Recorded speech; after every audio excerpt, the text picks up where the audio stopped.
सदर प्रणाम। मैं हूं हिमांशु द्विवेदी और हमारी खास पेशकश ईद सार्थक संवाद में आपका स्वागत है। आज विक्रम संवत 2070 आषाढ़ शुक्ल पूर्णिमा है। भारतीय शास्त्रों में इस दिन को गुरु पूर्णिमा के रूप में स्मरण किया जाता है। गुरु की महत्ता का अंदाजा इसी से लगा सकते हैं कि जैसे भगवत गीता है, वैसे ही हमारे शास्त्रों में गुरु गीता भी मौजूद है। गुरु गीता साधक संजीवनी है। आदि माता पार्वती की जिज्ञासा पर भगवान शिव प्रसन्न होकर उपदेश देते हैं। स्कंद पुराण के उत्तराखंड में तकरीबन 250 श्लोक में सदगुरु की महिमा का वर्णन है, जिसे गुरु गीता कहा गया है। इसी का एक श्लोक है, गुरु तत्व म विज्ञाय मूढ़ास्ते चरते जना, अर्थात यज्ञ, व्रत, तप, दान, जप और तीर्थ आदि सारी प्रक्रियाओं को करने वाले लोग भी गुरु तत्व के बोध के अभाव में मूढ़ की तरह आचरण करते हैं। किसी भी धर्म, संप्रदाय और मजहब में किसी न किसी रूप में गुरु की भूमिका सर्वोपरि रही है। गुरु ज्ञान की वो नौका है जो भवसागर से पार उतारने में सहायक सिद्ध होती है, और मनुष्य इसी ज्ञान रूपी नौका पर सवार होकर भवसागर से पार होकर कृत्य हो जाता है। आज गुरु पूर्णिमा के पावन अवसर पर हमारे साथ मौजूद हैं परम आदरणीय आध्यात्मिक गुरु श्री पंडित विजय शंकर मेहता जी। इस अवसर पर पंडित मेहता जी से अच्छा गुरु मेहता पर प्रकाश डालने के लिए दूसरा कोई नाम कौन हो सकता था। तो हम आज उनसे संवाद करते हैं गुरु पूर्णिमा के महत्व को लेकर, गुरु पूर्णिमा क्यों मनाई जाती है इस विषय पर, और वर्तमान संदर्भों में गुरु की महत्ता क्या वाकई उतनी है जितनी शास्त्रों में बखान की गई है। और उसके बाद के दौर में तमाम कवियों ने, मनीषियों ने भी गुरु की महत्ता पर तमाम ग्रंथ रचे हैं। कुछ शब्द नहीं लिखे हैं बल्कि ग्रंथ रचे हैं। उनसे समझने की कोशिश करते हैं। तो बहुत बहुत स्वागत है मेहता साहब हमारे इस खास कार्यक्रम में। आपका आचार्य श्रेष्ठ के तौर पर आप हमारे साथ मौजूद हैं। स्वयं तमाम शिष्य आपका सानिध्य पाकर अपने आप को कृतकृत्य महसूस करते हैं। आपसे ही समझना चाहते हैं कि हमारे यहाँ तमाम प्रकार के पर्व हैं और उनमें से एक पर्व गुरु पूर्णिमा के रूप में है। क्या है इसके पीछे? गुरु पूर्णिमा का पर्व जो है जी, तिथि तो इसलिए है कि हमारे यहाँ जब ब्रह्मा जी ने अपने ज्ञान को तैयार करके अपने मस्तिष्क में रखा जी, तो उन्होंने उस सारे ज्ञान को अपने पुत्र नारद को सौंपा। जी, नारद जी ने वो ज्ञान व्यास जी को दिया। जी, इन व्यास जी का पूरा नाम है द्वैपायन। व्यास तो इनकी उपाधि है। जी, इन्होंने जो ज्ञान नारद जी ने दिया इनको, उसका बहुत अच्छे से संपादन किया, कंपाइलेशन किया, उसकी एडिटिंग की, जहां आवश्यकता थी उसको विस्तार दिया। चूंकि उन्होंने वेद के 4 रूप कर दिए, विस्तार किया वेद का, क्योंकि ब्रह्मा जी ने तो नारद जी को एक ही सौंपा था। जी, ज्ञान के उस भंडार का विस्तार यानी व्यास करने के कारण इनको व्यास की उपाधि मिल गई। जी, और ये तिथि उनके जन्म से जुड़ी है। जी, तो व्यास पूर्णिमा यानी गुरु पूर्णिमा। जी, तो गुरु एक परंपरा है और वो ब्रह्मा जी से आरंभ होती है, नारद जी से होकर वो व्यास जी के पास आई। जी, तो आज जितने भी गुरु बोल रहे हैं, सिखा रहे हैं, कर रहे हैं, वो व्यास जी का ही उच्चिष्ट है, झूठन है उनकी, जिसको कहेंगे। जी, तो तब से गुरु परंपरा हो गई। जी, गुरु पूर्णिमा का पर्व मनाने लगे। जी, और इस दिन जिनके पास कोई न कोई संत महात्मा मनुष्य के रूप में गुरु है, जी, वो लोग अपने गुरु का पूजन करते हैं, मान करते हैं, सम्मान करते हैं। जी, और जिनके पास मनुष्य के रूप में कोई गुरु ना हो, वो थोड़े भ्रमित रहते हैं कि किसको गुरु बनाए। जी, तो आपका प्रश्न ये था जी, कि ये गुरु पूर्णिमा का पर्व क्यों है, क्या है। तो ये व्यास जी से जुड़ा है जी, और ज्ञान ठीक ढंग से जी, लोगों तक पहुंच जाए, जी, उनके लिए, उनके जीवन में उपयोगी हो जाए, जी, यही काम है गुरु का, इसीलिए गुरु पूर्णिमा के पर्व पर उनका आभार व्यक्त करते हैं। तो कुल मिलाकर यह कृष्ण द्वैपायन व्यास के अवतरण दिवस के तौर पर है और इस कारण से इसको गुरु पूर्णिमा की संज्ञा दी गई। जैसा कि आचार्य श्रेष्ठ ने बताया कि उन्होंने ज्ञान का विस्तार किया, वेद का विस्तार किया और जिस तरीके से आगे के लिए एक परंपरा शुरू हुई तो वह गुरु पूर्णिमा के तौर पर उन्हें स्मरण किया जाता है। और व्यास जी उन चिरंजीवी लोगों में शामिल हैं जिनके संदर्भ में यह माना जाता है कि जब तक यह सृष्टि है तब तक उनका अस्तित्व है। तो व्यास जी आज भी हम लोगों के बीच में मौजूद हैं, ये मान्यता है। और जो लोग कभी बद्रीनाथ गए हों तो बद्रीनाथ में एक गांव है माना में बाकायदा व्यास जी की गुफा है, जहां पर यह माना जाता है कि महाभारत के संदर्भ में जो लेखन कार्य किया गणेश जी ने और व्यास जी ने जो उसे कहा, वो घटना वहीं पे घटित हुई थी। मैं ये सौभाग्य रहा कि मैं उस जगह पर गया हूं। लेकिन मैं इस बात को थोड़ा आगे बढ़ाता हूं आपके साथ में और आपसे जानना ही चाहता हूं पंडित जी कि गुरु की महत्ता के संदर्भ में तमाम बातें लिखी गई। स्कंद पुराण में, जिसका मैंने उल्लेख किया था कार्यक्रम की शुरुआत में, उसमें ये तमाम स्कूलों में पढ़ाया जाता है। लोगों को याद है कि गुरुर ब्रह्मा गुरुर विष्णु गुरुर्देवो महेश्वरा गुरुर साक्षात परम ब्रह्म तस्मै श्री गुरुवे नमः। गुरु को परम ब्रह्म के समकक्ष थोड़ा ज्यादा नहीं हो गया? कितना जायज है यह कथन? ऐसा तो नहीं कि हम जब किसी की प्रशंसा करने पर आते हैं तो अत्यंत भाव विभोर होकर कुछ अतिरेक में चले जाते हैं। ईश्वर के सदृश लिखने वालों ने तो यहां तक भी लिख दिया कि गुरु गोविंद दो खड़े काके लागू पाए बलिहारी, भगवान की कि गुरु यो बताए। तो कुल मिलाकर ऐसी परिस्थिति में आपका अपना आकलन क्या है गुरु की महिमा को लेकर? इसको यूं समझिए कि जब ये सवाल खड़ा हुआ जी कि कुछ ज्यादा तो नहीं हो गया, आपने एक शब्द बोला, जी तो ये ज्यादा कैसे हो गया, जरा इसको देख लें। जी ऐसा होगा क्योंकि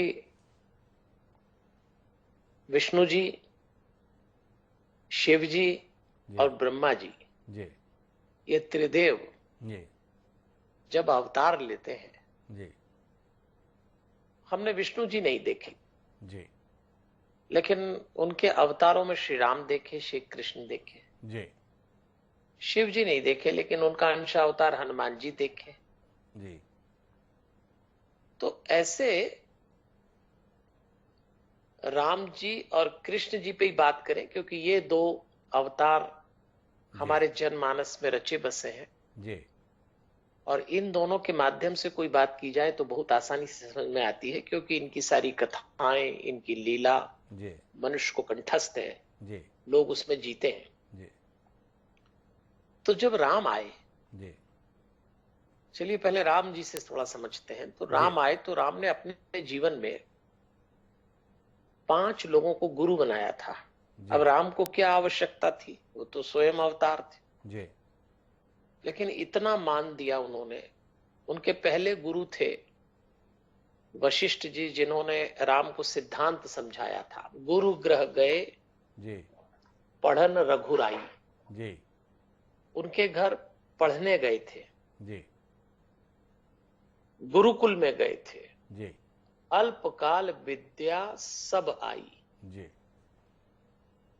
तो ये तो तय है कि ईश्वर ने कहा कि मैं भी जब मनुष्य बनता हूं तो मुझे ज्ञान प्राप्त करने के लिए गुरु के पास जाना पड़ेगा। तो गुरु की महत्ता स्थापित हो गई कि राम जी गए। जी फिर उन्होंने कहा कि केवल ज्ञान से काम नहीं चलता, सिद्धांत तो वशिष्ठ जी ने समझा दिया। मैं यही एक और घटना सुनाना चाहूंगा गुरु की महत्ता के लिए। जी क्यों गुरु समकक्ष हो जाता है परमात्मा के। जी राम बचपन से बड़े बैरागी, बड़े उदासीन वृत्ति के थे। जी उदास नहीं थे, उदासीन वृत्ति के थे। जी अपने भाइयों को जीत जाने देते खेल में, कुछ चाहिए नहीं, कोई अपेक्षा नहीं। तो दशरथ जी राम को देख के बड़े चिंतित होते थे जी और दशरथ जी को लगता था कि एक क्षत्रिय जी अपने भाई से भी कैसे पराजित हो सकता है, और विजय राजा का मूल स्वभाव होना चाहिए, और राम में ऐसा नहीं दिख रहा है। जी तो बड़ी फिक्र हुई उनको। तो दशरथ जी ने अपने गुरु वशिष्ठ से कहा कि मुझे राम को लेकर चिंता होती है। तो वशिष्ठ जी ने कहा कि जीवन संतुलन का नाम है। आप जो अति राम में चाहते हैं वो भी ठीक नहीं कि क्षत्रिय बन जाए तो भाई के सामने खड़ा हो जाए, और राम को जो वैराग जाग रहा है वो भी ठीक नहीं। तो वशिष्ठ जी ने दशरथ जी के कहने पे, कुल गुरु थे उनके, जी राम को शिक्षा दी थी विशेष रूप से कि जीवन संतुलन का नाम है। तुम्हें राजा बनना है तो राजा अगर ये सोचे कि मेरे सारे निर्णय मुझे सर्व लोकप्रिय और सर्वमान्य बना दे, तो ये राजा का भ्रम होगा। जी आपको आलोचना ग्रहण करने का स्वभाव रखना ही पड़ेगा। आप निंदनीय भी होंगे और वंदनीय भी होंगे। जी तो वशिष्ठ जी ने राम को जो शिक्षा दी थी उसको योग वशिष्ठ के नाम से जानते हैं। जी जीवन के संतुलन की शिक्षा थी। जी तो राम जी ने इतना महत्व दिया गुरु को जी कि राम को राम बनना था तो गुरु का सहारा लेना पड़ा। जी थे तो अवतार। जी उनके दूसरे गुरु थे विश्वामित्र, जी जिनसे उन्होंने व्यवहारिक शिक्षा ली थी। सैद्धांतिक शिक्षा मिली थी वशिष्ठ जी से, व्यवहारिक शिक्षा विश्वामित्र जी ने शस्त्र दिए और बताया कि रावण ने कितना अत्याचार कर रखा है। राम, जी तुम्हें राजा बनने के पहले विचार करना पड़ेगा कि जन जन तुम्हारी ओर देख रहा है। तो राजमहल से, सत्ता से बाहर एक राजा को सर्व जन की जो जानकारी होना चाहिए, उसकी पीड़ा का ज्ञान होना चाहिए, वो विश्वामित्र ने दिया। तो एक और गुरु आए। जी तीसरे गुरु भरद्वाज बनाए उन्होंने, जिनसे जाने का मार्ग पूछा। चौथे में रहने की जगह वाल्मीकि से पूछी, और पांचवे में राक्षसों का समापन कैसे करें, अगस्त से। मैं अभी संक्षेप में बता। जी तो राम जी के जीवन में 5 गुरु, जी कृष्ण जी के जीवन में 2 गुरु, आंगिरस जी, सांदीपनी जी। जी तो चूंकि हमारे अवतारों ने अपने अवतार, अपनी लीला में व्यक्तित्व की स्थापना के लिए कैसे होना चाहिए एक आदर्श व्यक्ति, गुरु का महत्व बताया है। जी इसलिए गुरु को गुरुर ब्रह्मा गुरुर विष्णु समकक्ष इसलिए बता दिया। जी और ये जब अवसर आया तो भगवान ने ही छूट दी जी कि मुझ में और गुरु में चयन करना हो तो पहले गुरु का चयन कर लेना। अब ऐसा भगवान ने क्यों कहा? जी क्योंकि भगवान चाहते हैं मेरे भक्त मुझ तक सीधे नहीं आ पाएंगे जी और आगे तो टिक नहीं पाएंगे।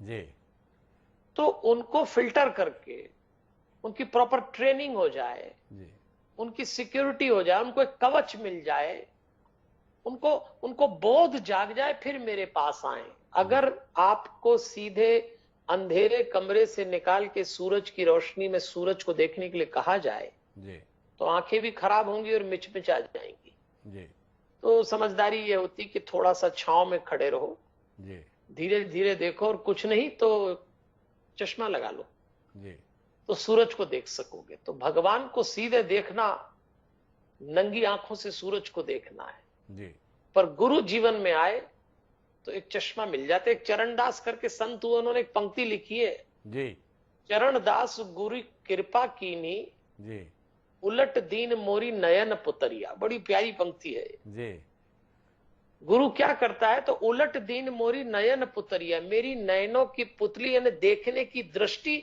बदल देता है। तो इसलिए भान ऐसा हो गया कि परमात्मा से भी गुरु बड़ा है, क्योंकि वो परमात्मा ने ही उसको स्थापित कर दिया ऐसा। जी बिल्कुल आपने सही बात कही। इसके संदर्भ में 2 पंक्तियां मेरे पास में भी है, जिसमें ये कहा गया था कि राम कृष्ण सबसे बड़ा, उन्हों तो गुरु कीन, 3 लोग के वेदनी, गुरु आज्ञा अधीन। तो गुरु महिमा के संदर्भ में यह बात है। लेकिन गुरु की जब महिमा की बात आती है तो हमारे शास्त्रों में, पुराणों में गुरु दक्षिणा की भी बात आती है। 2 घटनाएं बहुत महत्वपूर्ण तौर पर हैं। एक कौत्स के संदर्भ में, ये राजा रघु के पास अपनी गुरु दक्षिणा के लिए वो 14 करोड़ स्वर्ण मुद्राओं के लिए गए थे, एक उल्लेख उस बात का आता है। और एक गुरु दक्षिणा के संदर्भ में द्रोणाचार्य एकलव्य वाला प्रसंग आता है। आपसे जानने का विषय है कि आखिर गुरु की जो महिमा है और ये जो दोनों घटनाएं हैं कि एक गुरु का एक शिष्य के संदर्भ में जो ऋषि परंपरा के हैं उनसे स्वर्ण मुद्राओं की अपेक्षा किस लिए, और दूसरा आपसे जानना इस विषय में भी है कि एकलव्य जिसने एक मूर्ति को गुरु के तौर पर मानकर पूरी साधना की और गुरु का मौका लगा तो उसने अंगूठा मांग लिया। गुरु महिमा के संदर्भ में ये दोनों प्रसंग कहीं ना कहीं मन को बेचैन करते हैं। आप जैसा गुणीजन मौजूद है, शंका का समाधान करें। देखिए, ये जितने प्रसंग हम कहीं पुराण में पढ़ते हैं, महाभारत में पढ़ते हैं, गुरु के लिए रामायण में पढ़ते हैं, और द्रोणाचार्य जी सवाल के घेरे में आ गए, रघु आ गए, ये सब लीला का हिस्सा है जी एक बहुत बड़ा संदेश देने के लिए जी गुरु से वो आचरण कराया जाता है। लेकिन ध्यान दीजिए, जी गुरु होता तो मनुष्य है, जी तो अगर कोई गुरु ऐसा करता है तो वो भी एक शिक्षा है कि दूसरे गुरु ऐसा न करें। जी तो महाभारत में मतलब बात ये है, और जो सबसे अच्छी बात है जी कि द्रोणाचार्य एकलव्य से अंगूठा मांग ले जी तो द्रोणाचार्य सवालों के घेरे में आ गए। जी लेकिन यहाँ इस कहानी से एक और संदेश मिलता है जी कि अंगूठा देने वाले को कोई शिकायत नहीं है। जी तो ध्यान दीजिए, घटना संदेश ये दे रही है कि शिष्य को अपनी श्रद्धा बलवती रखना है। जी तो फिर गुरु तो एक माध्यम है, क्योंकि गुरु को हमारे यहाँ झरोखा माना है परमात्मा में झांकने के लिए। जी तो आपकी श्रद्धा आपको बलवती करती है। आपके जीवन में द्रोणाचार्य गुरु हो कि आपके जीवन में विश्वामित्र गुरु हो, मुद्दा ये है कि आपकी श्रद्धा क्या है, जी क्योंकि वो तो व्यक्ति है गुरु तो। जी आज राम जी ने भी तो विचार किया कि भाई मुझे सैद्धांतिक शिक्षा ये देंगे, व्यवहारिक शिक्षा मैं इनसे ले लूंगा, राक्षसों से लड़ने की उनसे ले लूंगा। तो ऐसा ही होता है कि गुरु एक व्यक्ति है और उनका एक आचरण कभी ऐसा हो सकता है, दूसरा आपको अपनी श्रद्धा बलवती रखना है।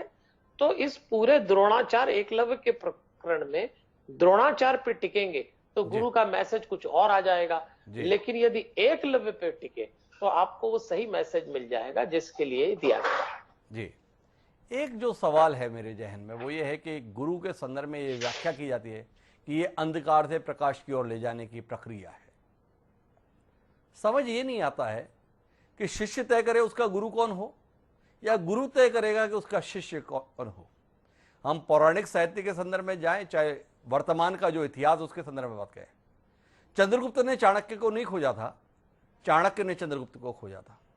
वीर शिवाजी ने समर्थ रामदास को नहीं खोजा था, समर्थ रामदास ने वीर शिवाजी को खोजा था।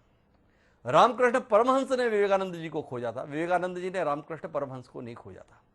पर जितना भी कोशिश करते हैं तो हमेशा शिकायत इस बात की करते हैं आज के लोग कि सही गुरु नहीं मिलते, गुरु के तौर पर पात्र नहीं मिल रहे हैं या शागिर्द हो जाने के लायक नहीं बन पा रहे हैं। थोड़ी उलझन है, आप सुलझाएं।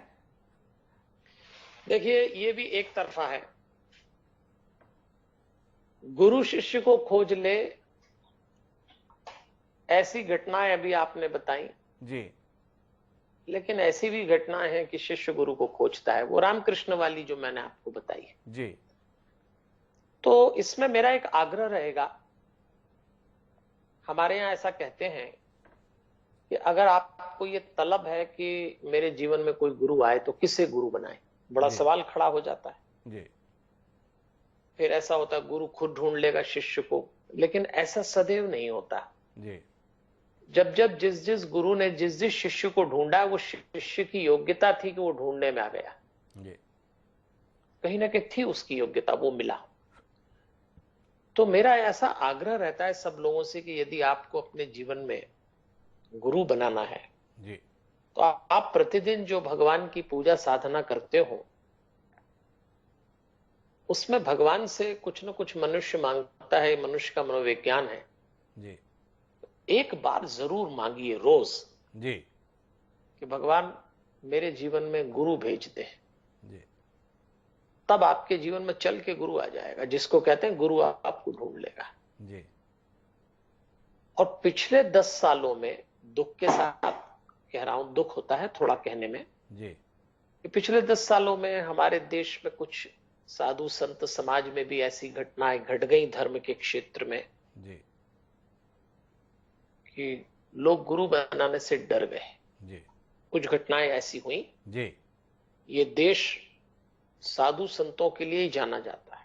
जी ऐसे अद्भुत महात्मा साधु संत आज भी हैं, जी लेकिन कुछ सब जगह होते हैं जी और उस कुछ को पकड़ने की आदत पड़ गई है लोगों को। जी एक साधु गलती करे तो प्रदर्शन पूरे 99 को लेके करते हैं लोग। साधु आजकल ऐसे हो गए, एक या दो होंगे, जी लेकिन है चूंकि जिसको कहते हैं ना कि रेल का ड्राइवर सो जाए तो ज्यादा लोग मरेंगे, बस का सोए तो कम मरेंगे, कार का सोए तो कम मरेंगे, ऐसा कहते हैं ना। जी तो एक साधु से भूल होगी तो समाज बड़ा कीमत चुकाएगा, इसलिए साधु की भूल अक्षम्य है, होना भी चाहिए, लेकिन अब लोग डरे। जी तो हमारे ही शास्त्रों में हमारे साधु संतों ने गुरु परंपरा में कहा है भगवान से गुरु मांगो, जी और इस बात को बड़ा ध्यान समझो जी कि गुरु और शिष्य का संबंध शरीर से शरीर का संबंध नहीं है। जी गुरु और शिष्य का संबंध मंत्र का संबंध है। जी तो गुरु आप जब भी किसी को बनाएंगे संबंध होगा मंत्र का। अगर मंत्र बीच में नहीं है तो कुछ दिन में आप वो गुरु खारिज कर देंगे या गुरु आपको खारिज कर देगा। जी तो गुरु एक मंत्र देता है और आपकी पूंजी वो मंत्र है। जिंदगी भर दोबारा गुरु ना मिले, आप उस मंत्र को पकड़िए, जी उसको दीक्षा देना। जी तो जो आपका प्रश्न है और जो मैं बात कहना चाहता हूं कि ये दोनों तरफ से चलता है, जी और गुरु की योग्यता से अधिक शिष्य की श्रद्धा काम करती है। जी कई बार तो ऐसा है कि सामान्य गुरु, कोई महात्मा बहुत सामान्य होते हैं, जी लेकिन उनके बड़े बड़े लोग गुरु होते हैं। क्यों? क्योंकि उनकी जो श्रद्धा है वो उसको बलवती बना देती है, गुरु जी कृपा को। जी तो मेरा सब लोगों से आग्रह रहेगा कि जब ये सवाल खड़ा हो कि किसे गुरु बनाए, जी तो गुरु भगवान से मांगना कि हमारे जीवन में कोई गुरु भेज दे महाराज। जी और एक बात तय कर लेना कि यदि आप गुरु चाहते हैं तो आपकी तैयारी गुरु मंत्र पे टिकने की होना चाहिए, व्यक्ति पे नहीं। क्योंकि व्यक्ति आज प्रतिष्ठित है, मनोविज्ञान होता है मनुष्य का, जी पता नहीं कोई घटना घट जाए वो संसार में ही न रहे तो जी फिर दुखी हो जाओगे कि गुरु जी रहे नहीं, या गुरु जी वैसे नहीं रहे जब आपके गुरु बने थे तब तैसे थे। जी तो मंत्र आपकी पूंजी है। तो जिन लोगों के मन में ये प्रश्न है, संदेह है, भ्रम है, किसे गुरु बनाए, तो आप भगवान से रोज प्रार्थना करिए, और फिर जब कोई गुरु मिले तो आप उनसे जो मंत्र लें वो मंत्र ही आपकी पूंजी है, और उस पर टिकेंगे तो ये सारे सवालों के जवाब मिलना आपको आप बहुत आसानी से गुरु मंत्र के जप से ही मिलना चालू हो जाएंगे। हम गुरु महिमा पर बात कर रहे हैं तो आपने उसके साथ में मंत्र की महिमा को जोड़ दिया है। मंत्र को लेकर इतना आग्रह क्यों है आचार्य आपका? होता है कि कोई गुरु अपने शिष्य को जब दीक्षा देता है जी तो अपना तेज, अपना ओज उसमें उतारता है, जी तभी तो ये परंपरा चलती है। जी ये तो गुरु बनाने की जरूरत क्या है? जी उसका जो तप था, उसके पास जो कुछ भी परमात्मा की कृपा से और उसकी तपस्या से उसको मिला, जी उसको ट्रांसफर करना है शिष्य में। जी ट्रांसफर कैसे करेगा? तो वो एक मंत्र देता है, छोटा होता है, बड़ा होता है, सबके अपने अपने मंत्र होते हैं। जी वो मंत्र में एक रिदम है। हमारे यहाँ मंत्रों का, शब्दों का जो गठन किया गया ऋषि मुनियों ने, जी व्यर्थ एक भी नहीं है। तो जो भी जिसका मंत्र होगा वो मंत्र बड़ा सोच समझ के गुरु ने अपनी परंपरा से लिया होगा, जी और उसमें जो शब्दों का गठन होगा, उसमें जो रिदम होगी, जी वो जब शिष्य जपता है, अब वो शिष्य गलत जपे तो बात अलग है, लेकिन अगर सांस से जपे जी तो आदमी की ब्रीदिंग में मंत्र का जो ओज तेज है, जो उसके गठन के कारण है, जी वो यदि किसी की सांस में आ जाए, ब्रीदिंग में आ जाए, जी तो जैसे आप ब्रीदिंग अंदर लेते हैं तो वो आपके चक्रों को प्रभावित करते हैं, और यहां से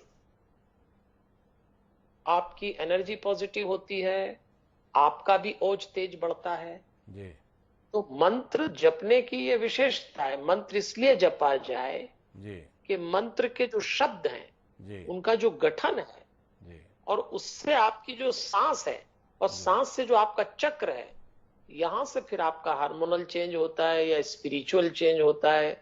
जैसे लोग पूछते हैं ऐसे कैसे हो सकता है, जी ऐसे ऐसे हो सकता है कि एक गजल या एक कविता या गीत का एक अंतरा या गजल का एक शेर सुनने के बाद किसी के मुंह से निकलता है वाह, और जी किसी को समझ ही नहीं आता है, तो जी वो किसने वाह कहलाया आपको? एक्चुअली उसके जो शब्द थे वो आपकी ब्रीदिंग से मिले, उस ब्रीदिंग से आपके चक्र से मिले, और आप न चाहते हुए भी बोल गए वाह।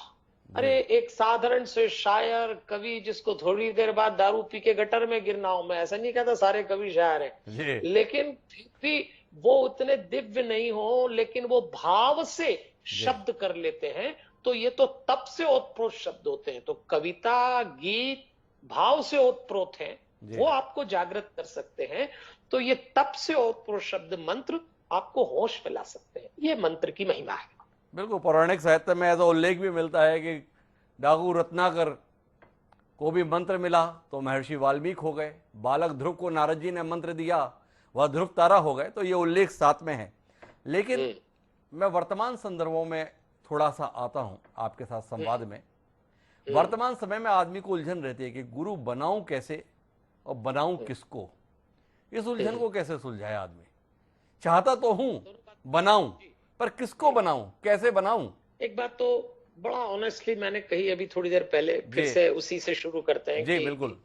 रोज भगवान से प्रार्थना करिए। हम लोग करते हैं, हम जब भगवान से प्रार्थना करते हैं, भगवान आज मेरी मीटिंग है ठीक हो जाए, भगवान जी आज मेरा प्रोग्राम है ठीक हो जाए, भगवान आज मेरा एक काम है ठीक हो जाए, भगवान आज बच्चे का रिजल्ट है ठीक हो जाए, भगवान आज, ये सबका एक एजेंडा होता है, कोई जी कुछ भी कह ले, जी लेकिन और कोई दिक्कत भी नहीं, भगवान से मांगते रहना चाहिए, क्या समस्या है, चलो। लेकिन एक बात और भगवान से हम कहते हैं ना, भगवान दुर्गुण दूर रहें, भगवान स्वस्थ रहें, सर्वे भवन्तु सुखिनः सर्वे सन्तु निरामय, ये भी सब मांगना ही है कि सबके लिए मांग रहे हैं, अपने लिए नहीं मांग रहे। तो एक बात भगवान से रोज मांगो जी कि महाराज, हमें चूंकि मालूम नहीं कि किसको गुरु बनाना, जी ना हमें समझ है, पता नहीं क्या सिस्टम है, आप हमें गुरु भेज दीजिए कोई। जी रोज मांगो आप भगवान से। जी आप विश्वास करिए, भगवान को ये वाली मांग बहुत पसंद है। जी उनको लगता है ये गुरु मांग रहा है, ये तो बिल्कुल मेरी पसंद का काम है, जी तो आपको तुरंत देता है वो। जी अब जितने लोगों के जीवन में गुरु आए, जी उनको याद होगा कि उन्होंने भगवान से मांगा होगा, और मांगना चाहिए। जी अब किसे बनाए गुरु, तो मैंने फिर कहा आपसे, चॉइस इसमें नहीं चलती। जी गुरु में चॉइस नहीं चलती कि मुझे गोट मोट बाल वाला चाहिए, मुझे लोकप्रिय चाहिए, या मैं उनको इसलिए गुरु बना रहा हूं कि उनकी बड़ी ख्याति है, उनकी बड़ी पोजीशन है, वो बहुत अच्छा बोलते हैं, वो बहुत अच्छा दिखते हैं, किसी को सफेद कपड़ा पसंद है, किसी को भगवा, किसी को दाढ़ी, ये चॉइस नहीं चल सकती।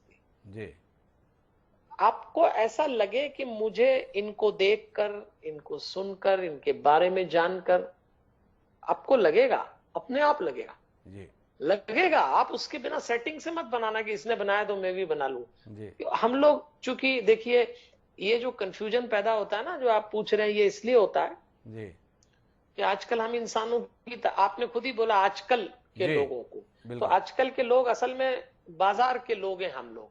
जी तो हम हर काम करते हैं वारंटी गारंटी से, जमाने भर की वारंटी गारंटी से करते हैं कि चीज पसंद नहीं आई तो वापस कर देंगे, चाहे ऑनलाइन परचेसिंग कर रहे हो, चाहे बिल ले लेते हैं उसका। तो हम गुरु भी ऐसे ही बनाते हैं, जी वारंटी गारंटी से। तो सोमवार को गुरु बनाते हैं, मंगलवार को गुरुजी में खोट ढूंढते हैं, बुधवार को गुरुजी रवाना कर दिए जाते हैं, गुरुवार से नए गुरु की तलाश शुरू हो जाती, जिंदगी बीत जाती। जी जब आपको मालूम ही नहीं गुरु क्यों बनाना है, अरे भाई भगवान से मांगो गुरु। जी फिर गुरु को, जैसे ही गुरु कोई जीवन में आया तो मंत्र मिला, जी और जैसे ही मंत्र मिला, मंत्र पे टिकना, गुरु पे मत टिकना। जी नहीं, देखो आपको एक विनोद की बात बताता हूं, जी थोड़ी बात क्लियर हो जाए इसलिए, जी कि मैं भी बहुत कथाएं करता हूं। जी तो लोग मुझसे भी कहते हैं कि आपको गुरु क्या, 7 दिन हमारी कथा सुनते हैं तो भाव जाग जाता है, जी और फिर बोलते नहीं हमको ऐसा लगा आप ही को गुरु बनाए। जी तो मैंने समझ लिया कि ये बड़ा खतरनाक काम है। जी गुरु खुद नहीं निपटता, निपटाते चेले ही हैं उसको बावला बना देते हैं बेचारे को।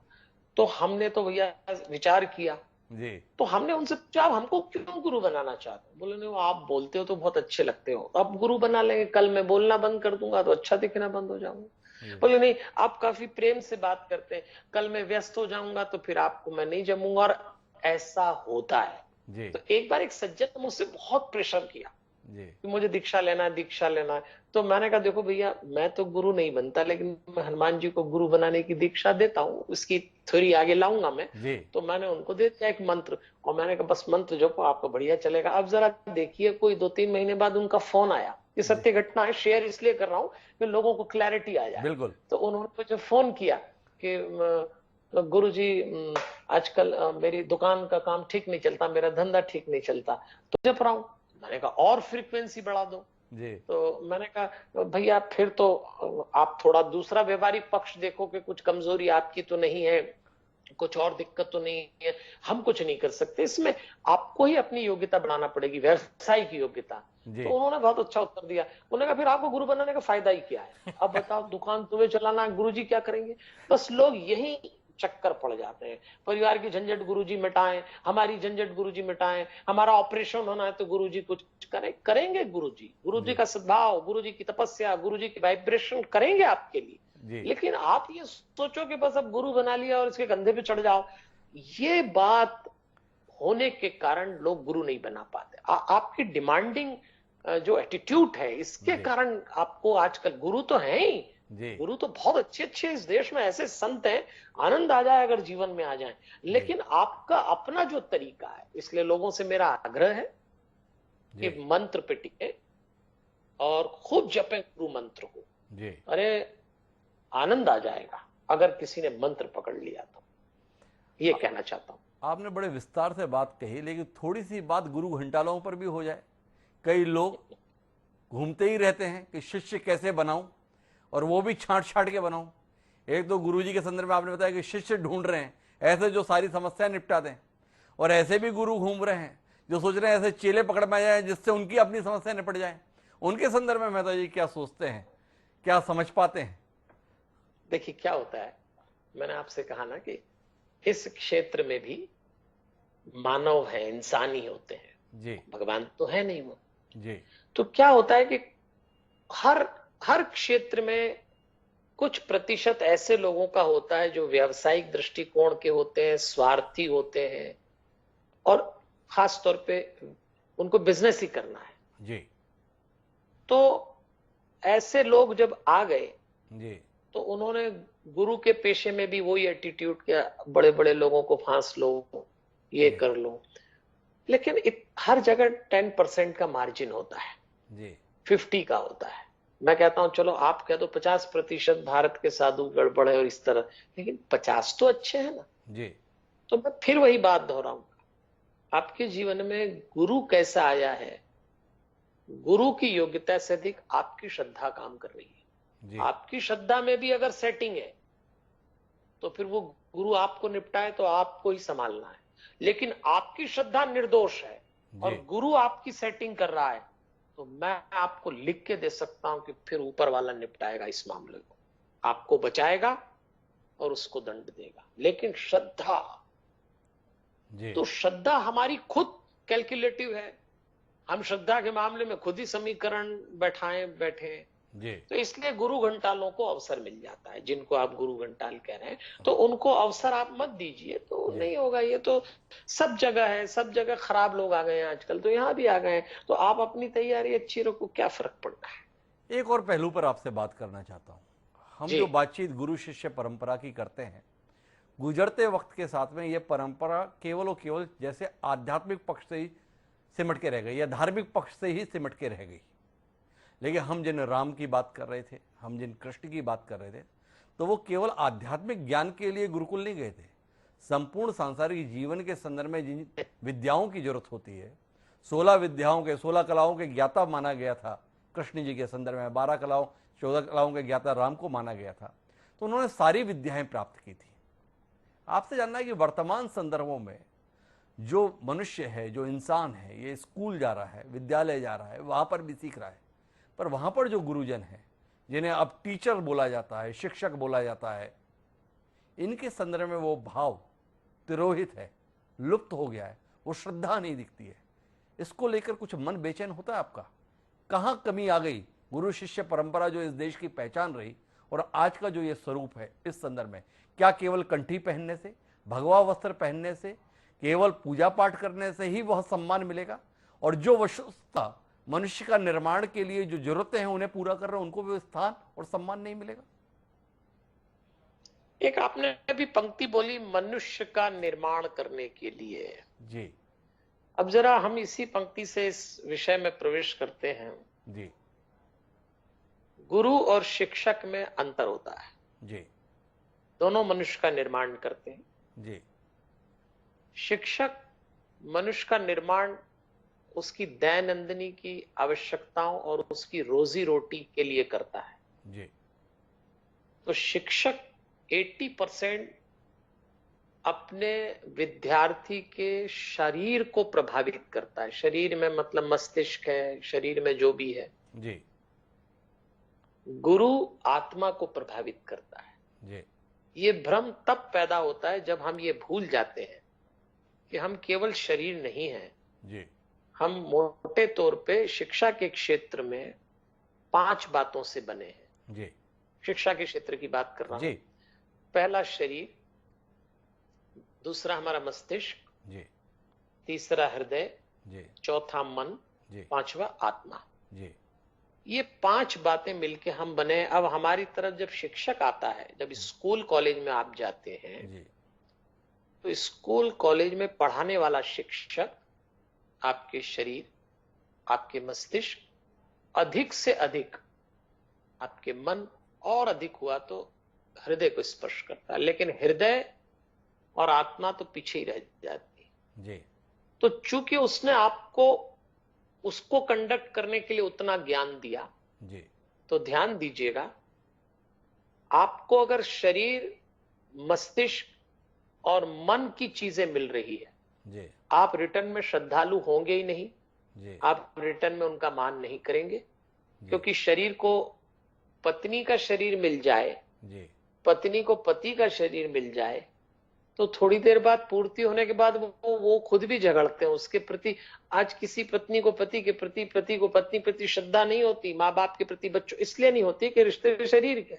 जी तो शिक्षक का रिश्ता शरीर से संबंधित अंगों को ही प्रभावित करने का है। जी आत्मा छूती भी नहीं, और वो कैंपस है भी नहीं जहां आत्मा की बात करे कोई। जी आत्मा छूने का काम केवल गुरु करता है। जी और आत्मा छूने का काम केवल सत्संग से, मंत्र से होता है। जी तो जो एजुकेशन दी जाती है, जो कोर्स होता है, वो मंत्र से अलग है। जी उसकी जो परिभाषाएं हैं, उसके जो फॉर्मूले हैं, एक है फॉर्मूला, एक है मंत्र। जी तो शिक्षक दे रहा है फॉर्मूला, तो फॉर्मूला शरीर को, ब्रेन को, हार्ट को, माइंड को इफेक्ट कर रहा है। तो उसके एवज में आप रिटर्न दे ही नहीं सकते। जी आप पत्नी को नहीं दे सकते, पति को नहीं दे सकते, बच्चों को नहीं दे सकते, माँ बाप को नहीं दे सकते। हाँ, जो मंत्र के जरिए आपकी आत्मा को टच करेगा, जी आप पलट के उसको एकदम ओतप्रोत होके, आपका मस्तिष्क झुक जाएगा, आप लुटने को तैयार हो जाएंगे। जी तो इसलिए इसमें इसका लेन देन क्या है? जी इसमें इतना कंफ्यूजन क्या? भी शिक्षक शिक्षक रहेगा, गुरु गुरु रहेगा। हाँ, कुछ शिक्षक के पास ये संभावना है कि वो गुरु बन जाए, जी और कुछ शिक्षक ऐसे होते हैं जो कक्षा में पढ़ाते पढ़ाते, फार्मूला देते देते कोई ऐसा आचरण, कोई ऐसी बात कर जाते हैं जी कि विद्यार्थी की आत्मा टच कर जाते हैं, और फिर वो विद्यार्थी भूले नहीं भूलता उसको। बड़ी महत्वपूर्ण बात कही आपने इसलिए कि जो इस बात को शिक्षक हमको है ऐसे वो अगर विद्यार्थी की आत्मा को स्पर्श कर दे रहा है तो वह गुरु पद को प्राप्त कर जाएगा। कुल मिलाकर बातचीत का सार ये है। मैं इस बातचीत को लेकर आपके पसंदीदा विषय पर लेकर आता हूं। आपने कहा कि मैं तो शिष्य बनाता नहीं, अगर कोई जरा ज्यादा आग्रह करता है तो हनुमान जी को गुरु बनाते हुए, ये हनुमान जी के संदर्भ में जो आपका आग्रह है गुरु के तौर पर, थोड़ी रोशनी उस पर भी। क्या ऐसा हुआ कि विजय शेखर मेहता जी जिम्मेदारी लेने के लिए तैयार नहीं हुए गुरु बनने की, और अपनी जिम्मेदारी भी आपने हनुमान जी पर ही डाल दी? पहले भी आप सारी चीजें उन्हीं पर डालते आए, ये वाला काम भी आपने उन्हीं को सौंप दिया। जी, बहुत अच्छा सवाल है आपका। मैं इस मामले में कोई संकोच नहीं करूंगा कि मैं वक्ता अच्छा हूं, जी अच्छा, मतलब लोग कहते हैं, जी, मैं कथाएं अच्छी मैं कर भी कहता लेता हूँ। हूँ और मैं कोशिश करता हूँ कि जो मैं बोल रहा हूँ वैसा मैं जीऊं, जी, मेरी वाणी और चरित्र में गैप कम हो, ऐसा जी, मैं करता हूँ। जी, लेकिन फिर भी मैं गुरु बनने की कक्षा में नहीं हूँ। मैं अपने दोष, मैं अपनी कक्षा अच्छे से जानता हूँ। जी, तो मैं ऐसा कोई काम नहीं करना चाहता जो मेरी कक्षा में ना हो, जो मेरी योग्यता में ना आए। जी, मेरी योग्यता एक हनुमान भक्त की है। जी, ये हो सकता है कि हनुमान चालीसा में 43 पद है ना, तो जी, 43 सीढ़ियां हैं। जी, ये हो सकता है कि मैं 20वीं सीढ़ी पे खड़ा हूं और कुछ लोग 10वीं पे हो, इतना अंतर हो सकता है, लेकिन मैं भी सभी की तरह हनुमान जी का भक्त हूं। जी, तो जब मेरे प्रति गुरु भाव जागता है तो वो वही बात है, वो उस मनुष्य की नीड है, उसको अच्छा लगता है। जी, तो अच्छे लगने से कोई गुरु थोड़ी बनता है। तो मेरी वाणी, मेरा व्यवहार, अच्छा मैं थोड़ा व्यवहार कुशल भी हूं तो लोग तुरंत मेरे झांसे में आ जाते हैं। और जी, पंडित जी बहुत बढ़िया है, पंडित जी भूलते नहीं है, मुझे नाम भी लोगों के याद रहते हैं। तो ये गुरु की योग्यता नहीं है, जी, ये तो मार्केटिंग है, ये तो मतलब एटीट्यूड है, ये तो पीआरशिप है, ये तो मेरी पीडी है, बहुत अच्छा है। तो ना ना ना, ये गुरु का नहीं हो सकता। जी, कई बार तो गाली दे दे आदमी, चलो भाग जाओ मेरे आश्रम से, जी, तो भी उसके अंदर गुरु तत्व होगा। जी, आप आकलन नहीं कर सकते। जी, जो ये सच्चे फकीर होते हैं ना, जी, वो ज्यादा गणित नहीं चलाते। जी, वो ऐसा बोलते हैं कि आपको लगता है इसके सामने ही नहीं बैठो, हटो। जी, लेकिन आपको मालूम नहीं है, हमारी आदत पड़ जाती है ये सब तामझाम की। जी, तो इसलिए मेरी तो हैसियत है नहीं। एक उत्तर तो मैंने दे दिया कि जी, मैं बहुत अच्छा प्रबंधक हो सकता हूँ, जीवन प्रबंधन को जानता हूँ, लेकिन मैं जानता हूँ कि गुरु जिस बात के लिए गुरु होता है, अभी मैं बहुत दूर हूँ। जी, अब बात ये आई कि फिर क्या करें। जी, काम तो बाबागिरी का ही कर रहे हैं, कथा भी सुना रहे हो लोगों को, जीवन भी बदल रहे हो, बदल भी रहे हैं लोग, आपसे प्रभावित भी हो रहे हैं। जी, तो मुझे ऐसा लगा कि लगातार बड़े से बड़े साधु में भी जी, अचानक आचरण दोष आ गया, जी, घटनाएं ऐसी हो गई, जी, संदेह की वृत्ति हो गई लोगों की। जी, तो मैं किसी को रेफर भी नहीं कर सकता, क्योंकि पता लगा मैं बोल दूं आप उनको गुरु बना लो, कल कुछ और बात हुई तो लोग मुझे पकड़ लेंगे। जी, तो मुझे ऐसा लगा किसी ऐसे व्यक्ति को गुरु बनाओ जो हजारों साल पहले भी वैसे ही थे, जी, आज भी वैसे ही है, हजारों साल बाद होंगे। जी, एक गुरु में जो जो लक्षण होते हैं, जी, मैंने ढूंढा कि किस में हो सकते हैं। मुझे लगा मेरे इष्ट हनुमान जी में जी, सहज उपलब्ध हैं, अष्ट चिरंजीव में से एक हैं। जी, याद करो तो अच्छा, उनके कोई मंत्र भी बहुत क्लिष्ट नहीं है, हनुमान चालीसा 3.5 से 5 मिनट में पूरी हो जाती है। जी, एक छोटा सा मंत्र उनको प्रिय लगता है, वही हम दे देते हैं। जी, तो हनुमान जी के अंदर वो सारी बातें हैं, तो लोगों को मुझे, क्योंकि हनुमान जी योगी भी हैं, जी, हनुमान जी ज्ञानी भी हैं, जी, हनुमान जी सहज हैं, उपलब्ध हो जाते हैं। जी, तो मैंने लोगों से आग्रह करना शुरू किया कि भैया आप तो एक काम करो, हनुमान जी को गुरु बना लो। जी, पर मुझे ऐसा लगा कि ये बात मैं कैसे कह सकता हूँ। जी, तो जब मैं हनुमान चालीसा पढ़ता था, जी, उस पर शोध करता था, जी, तो 37वीं चौपाई पे आके मैं हमेशा रुक जाता था। जी, और मुझे ऐसा लगता है तुलसीदास जी ने जब हनुमान चालीसा लिखी, जी, 43 पद, उसमें दो दोहे आरंभ में, 40 चौपाई बीच में, एक दोहा अंत में। जी, तो 37वीं चौपाई में ऐसा लगता है कि जैसे तुलसीदास जी का ध्यान घट गया, उनको समाधि लग गई। जी, मेरी दृष्टि में प्रतिनिधि पंक्ति है 37वीं चौपाई। पूरी जी, हनुमान चालीसा एक पलड़े में रख दीजिए जी, और ये 37वीं चौपाई एक पलड़े में रख दीजिए। जी, जय जय जय हनुमान गोसाई, कृपा करहु गुरुदेव की नाम। गुरुदेव आई।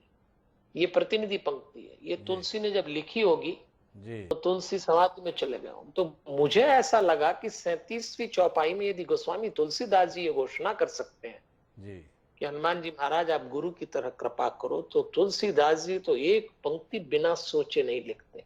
जी, तो उन्होंने यदि सील लगा दी, जी, कि तुम्हें कोई गुरु न मिले तो जय जय जय हनुमान गोसाई, कृपा करो गुरुदेव। बस तो हमने पकड़ ली वो बात जी कि भाई तुलसी अगर कह रहे हैं तो गुरु अगर किसी अगर कोई मनुष्य आपके जीवन में गुरु बन के आ गए हो, आ रहे हो, तो आप सौभाग्यशाली हैं। मैं इसका विरोधी बिल्कुल नहीं हूं। मेरी इस पंक्ति को कभी कभी लोग ऐसा भी ले लेते हैं कि मैं ये कह रहा हूं हनुमान जी को गुरु बनाओ, किसी को ना ना ना, आपको जिसको बनाना उसको बनाओ, लेकिन आप ही के कारण, आपके स्वभाव के कारण अगर कोई मनुष्य योग्य श्रेष्ठ महात्मा अगर गुरु रूप में ना आ रहे हो जी तो फिर 37वीं चौपाई जय जय जय हनुमान गोसाई, कृपा करो गुरु। और हनुमान जी फिर गुरु की तरह रक्षा करते हैं। सबसे बढ़िया बात है हनुमान चालीसा मंत्र है और हम एक छोटा सा मंत्र दे देते हैं। अब देखिए आप पूछ रहे हैं तो मैं बता रहा हूं जी कि 5 अब गुरु पूर्णिमा के दिन जी हम अपने आश्रम से लोगों को गुरु मंत्र, हम कथा करने जाते हैं, लोगों को गुरु मंत्र दे देते हैं कि भाई ठीक है ये छोटा सा मंत्र है। और लोगों को फर्क भी पड़ा है। मैंने फिर आपसे कहा जी कि आपकी श्रद्धा मंत्र से जुड़ जाए तो बात ही कुछ और है। और प्रयोग किए हमने तो हमको लगा हनुमान जी गुरु बढ़िया गुरु है हनुमान जी। मतलब आपको आनंद ही आ जाए, जो हनुमान जी को गुरु बनाता उसको फिर कुछ करने की जरूरत ही नहीं है। फिर बहुत एकदम तैयार है हनुमान जी आपके लिए। बस इसलिए मैं निवेदन करता हूँ और कोई बात नहीं। देखिए, मेरा एक सवाल आपसे है इसी संदर्भ में, जो आपने पूरी बातचीत कही। राम जी का आपने उल्लेख किया तो बताया कि उन्होंने जीवन में 5 गुरु बनाए। कृष्ण जी का उल्लेख किया, आपने बताया 2 गुरु बनाए। तो हम लोगों के संदर्भ में यह बाध्यता क्यों रह जाती है कि एक ही गुरु बनाए? भाई हनुमान जी को भी बना ले, साथ में कोई व्यक्ति मिलता है उसे भी बना ले, और भी मिल जाए। इसके संदर्भ में क्या कहते हैं आचार्य हाँ, श्रेष्ठ आप? क्या होता है कि देखिए राम जी का अभियान बहुत बड़ा था, जी कृष्ण जी का अभियान बहुत बड़ा था। उन दोनों को अनेक क्षेत्रों में से गुजरना था। जी अब राम जी को 14 वर्ष वनवास में भी जाना था तो उनको वाल्मीकि भी मिले, अगस्त भी मिले। हमारे पास यदि अभियान बड़ा है, जी हमारे जीवन के उद्देश्य बड़े हैं, जी तो जिस क्षेत्र में जो भी योग्य मिले आप उससे गुरु भाव से जुड़ जाइए, पर मंत्र एक ही से लीजिएगा। जी सबसे मंत्र लेंगे तो मंत्र की महिमा भी समाप्त हो जाएगी। जी तो वो जो मंत्र होता है जी वो तो गुरु के ही लेना चाहिए। जी पर ठीक है, आपने एक गुरु से मंत्र लिया और आपको लगता है, और आपकी श्रद्धा यदि इतनी बलवती है जी तो आप दूसरे मंत्र का भी लाभ उठा सकते हैं। जी पर डर ये लगता है कि हम लोगों की श्रद्धा बलवती ना होके फिर कंफ्यूज होना चालू हो जाएगी। जी इसीलिए एक पे टिके रहिए। और दूसरों को गुरु बनाने में कोई बात नहीं। आपको जी लगता है कि ये महात्मा बड़े दिव्य हैं तो जी गुरु भाव से जुड़ जाइए, उसमें क्या दिक्कत है।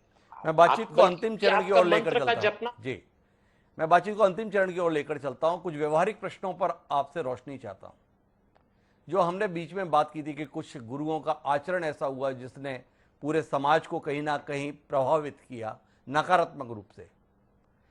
ऐसे में उन शिष्यों की स्थिति बड़ी उपासनात्मक हो जाती है, जिनके विषय में लोगों को पता है ये उनके शिष्य हैं। वो अपने आप में एक अवसाद में ग्लानि के पात्र हो जाते हैं। गुरु पूर्णिमा के मौके पर क्या संदेश, क्या मार्ग आपके माध्यम से मिल सकता है उन तमाम लोगों को जो अपने जीवन में इस ग्लानि के दौर से इस समय गुजर रहे हैं? इसलिए गुजर रहे हैं कि जिन्हें गुरु माना था उन्होंने सार्वजनिक जीवन में आचरण ऐसा किया है कि उसके कारण वो सार्वजनिक अपमान या निजी तौर पर ग्लानि का अनुभव करते हैं। अब इसमें 2 बातें।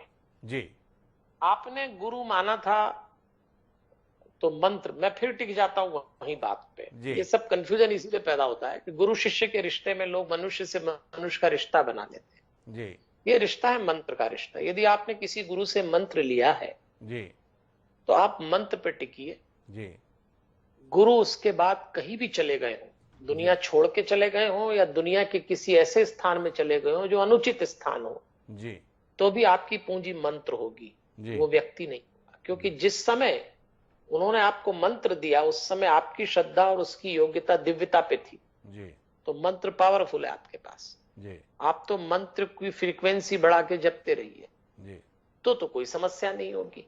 समस्या तब है जब आप मंत्र पे टिके नहीं तो ग्लानि में डूब जाएंगे। जी तो आप मान के चल रहे हैं कि वो गुरु थे उस समय उनकी ऐसी कक्षा थी।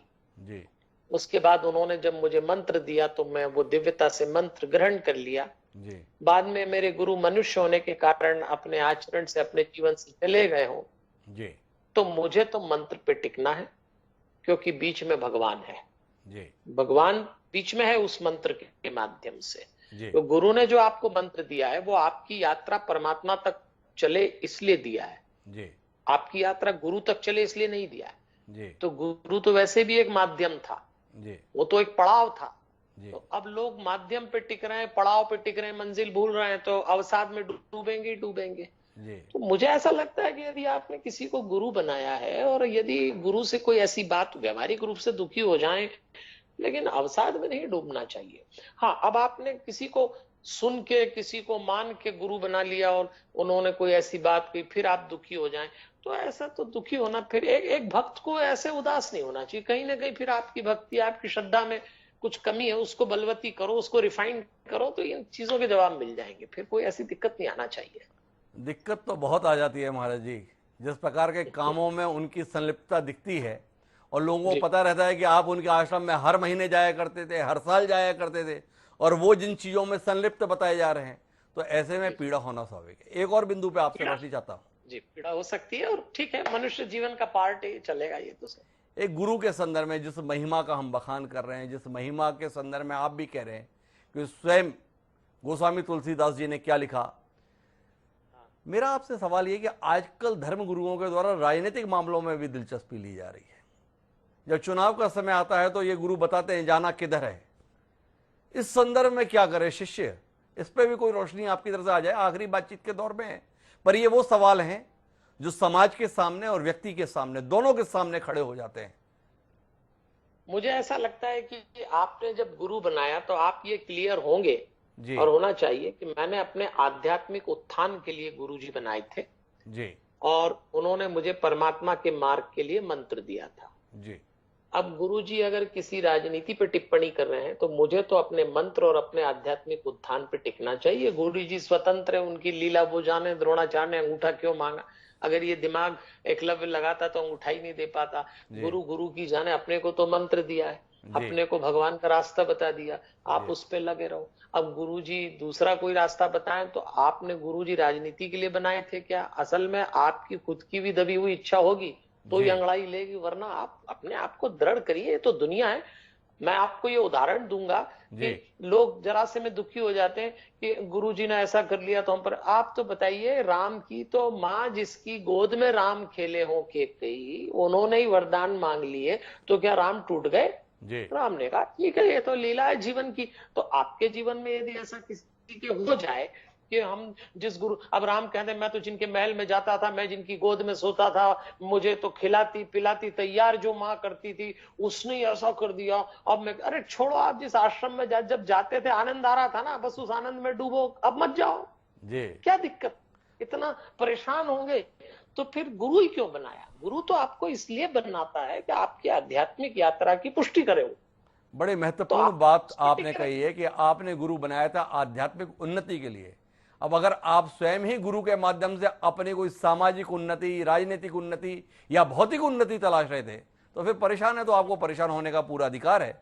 पर अगर आध्यात्मिक चेतना के लिए आपने गुरु साधना की है, तो फिर निराश होने का कोई कारण नहीं है। आखिरी एकदम सवाल वो मेरा मैंने भी आपसे है, किया है। जी जी गुरु पूर्णिमा के अवसर पर इस कार्यक्रम के माध्यम से जो तमाम दर्शक देख रहे हैं, उन्हें पंडित विजय शंकर मेहता आज के पावन दिन पर, महर्षि वेदव्यास जी के अवतरण दिवस पर क्या कुछ संदेश देना चाहेंगे? ये सवाल नहीं है, आग्रह है कि आपके माध्यम से उन तमाम लोगों को कोई राह मिले जिन्होंने विधिवत गुरु तो नहीं बनाया है, पर आपके रूप में एक श्रेष्ठ गुणीजन को अपने सामने महसूस किया। मैं सबसे निवेदन करना चाहूंगा, हम बड़े सौभाग्यशाली हैं कि हमारे देश में गुरु परंपरा से जुड़े इतने साधु संत, इतने अच्छी अच्छी दिव्यात्माएं हैं। तो गुरु पूर्णिमा के दिन यदि आपके कोई गुरु हैं, और इस समय दौर में बिल्कुल कोशिश मत करना आश्रम की ओर भागने की, अपने आप को भीड़ से बचाना। आपके गुरु भी यही चाहते हैं। आंखें बंद करना, गहरी सांस लेना, और आपका जो गुरु मंत्र हो ना, उसको नाभि तक लाना, और अपने गुरु की चित्र और आकृति नाभि पे रखना। चाहे आपने मंत्र नहीं लिया हो, लेकिन अगर वो महात्मा आपको पसंद है तो भी उनके चित्र को, उनके रूप को अपनी नाभि पे लाना, और जो नाम, जो पद आपको अच्छा लगता हो, आप भाव प्रवाह से इस बार गुरु पूजन करिएगा। प्रत्यक्ष उपस्थित होकर न कर सकें तो बिल्कुल भी दुखी मत होना। ये देश गुरु परंपरा का देश है, इसलिए उस दिन ये विचार करना कि मैं अपना समूचा भाव प्रभाव भारत की उस संत परंपरा को अर्पित कर रहा हूं, जिसमें एक से गुरु हुए हैं और होंगे। इसी प्रणाम के साथ गुरु पूर्णिमा पर्व मनाइएगा। ये बहुत बहुत धन्यवाद आपका। आपसे आज के इस पावन दिवस पर जो संवाद हुआ है, भारत की जिस गुरु परंपरा का आपने हवाला दिया है, हमें उम्मीद है कि आज के दिन जो ये सार्थक बातचीत हुई है वो तमाम लोग लाभान्वित हुए होंगे, जिनके मन में कहीं ना कहीं अचेतन में गुरु पाने की भावना रहती है, या जिन्होंने गुरु पाए हैं पर कहीं अगर कोई शंका उनके संदर्भ में रहती है तो उसका निदान भी आज आपसे बातचीत के अंतर्गत हुआ होगा। कबीरदास जी ने कहा था कि हरि रूठे गुरु ठौर है, गुरु रूठे नहीं ठौर।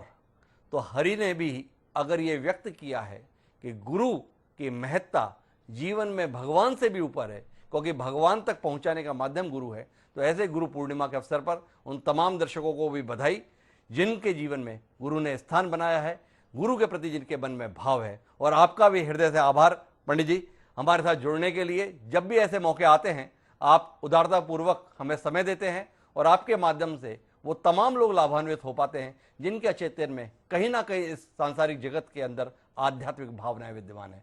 आगे भी मौका आएगा तो हम आपको याद करेंगे। एक बार पुनः आपका आभार। हमारे हनुमान, हमारे हनुमान, हमारे हनुमान जी, सादर प्रणाम। तो ये थे हमारे साथ पंडित विजय शंकर मेहता जी, जिन्होंने आज हमें ये बताया कि इस देश की ऋषि परंपरा के अंतर्गत, गुरु परंपरा के अंतर्गत आज गुरु पूर्णिमा का पर्व इसलिए मनाया जाता है क्योंकि जिन्होंने हमें महाभारत जैसा ग्रंथ दिया, जिन्होंने 18 पुराण दिए और जिन्होंने 4 वेदों को मौजूदा स्वरूप में प्रस्तुत किया है, ऐसे परम ज्ञानी, महान तपस्वी, परम आदरणीय महर्षि वेदव्यास जी का आज अवतरण दिवस है। 8 चिरंजीवों में महर्षि वेदव्यास जी का नाम शामिल है। यह माना जाता है जब तक यह धरा है तब तक वह इस धरती पर विराजमान है। ऐसे पावन दिवस पर ये जो हमारी आज बातचीत थी, उम्मीद है आपको निश्चित रूप से पसंद आई होगी। तो आज के लिए इतना ही, मुझे दीजिए सादर प्रणाम।